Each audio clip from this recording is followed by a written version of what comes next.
kailangan mo. Malalakas pa rin yan.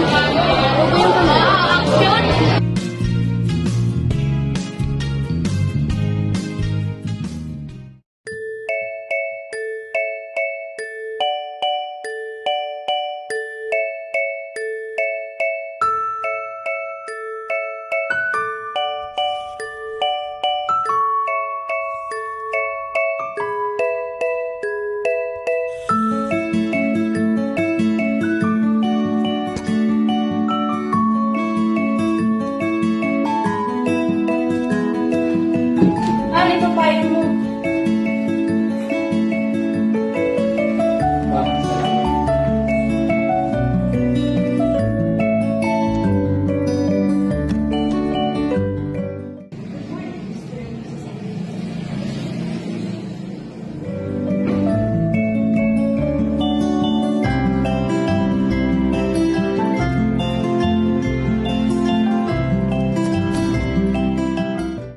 Hi, kamusta ka na? Hey, Doc. Okay naman po.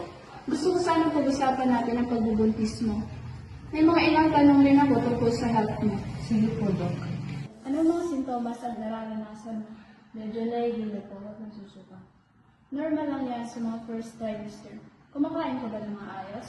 Oo, pero minsan nahihirapan ako kumain. Okay lang yan. Kumain ka ng mga small meals. Then, Salamat po, Doc. no problem. Importante ang regular check-up.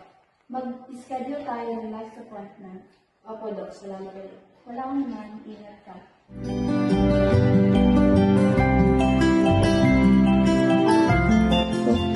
Saan, hindi ko lang yung panadang pinapabili mo.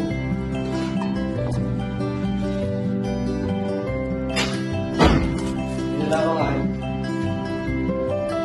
Kamusta naman sa bahay? Okay naman.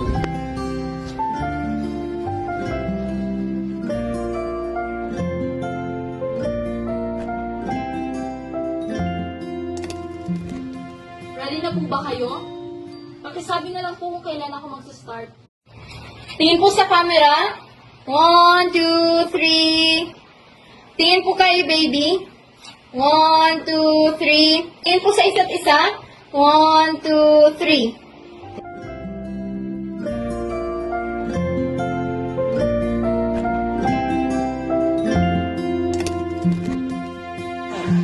Anak, anak, gising na, may pasok ka pa. Nagluluto na ang mama mo sa baba. Oh,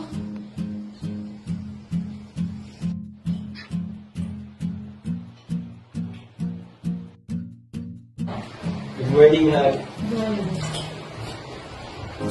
upo ka na doon. Tinawag mo na ba si Grace? Ah,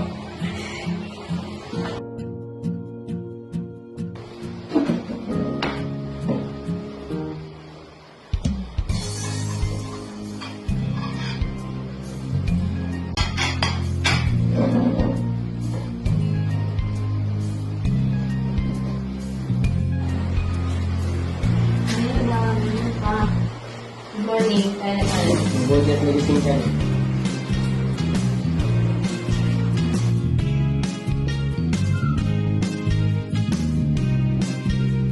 Paano na ako?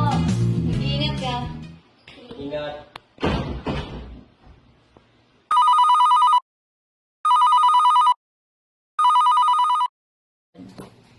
Hello? Mrs. Enrico speaking. Ano pong ginawa ni Grace? Pagpasensyahan niyo na po si Grace. Pagsasabihan ko na lang po mamaya pag-uwi. Sige.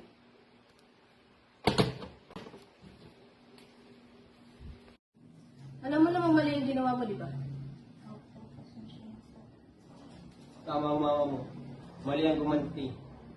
Dapat hindi mo ginawa yun. Pumunta ka sa kwarto mo. Grounded ka ng 2 linggo. Nakakapagod pa talaga mag-aral, no?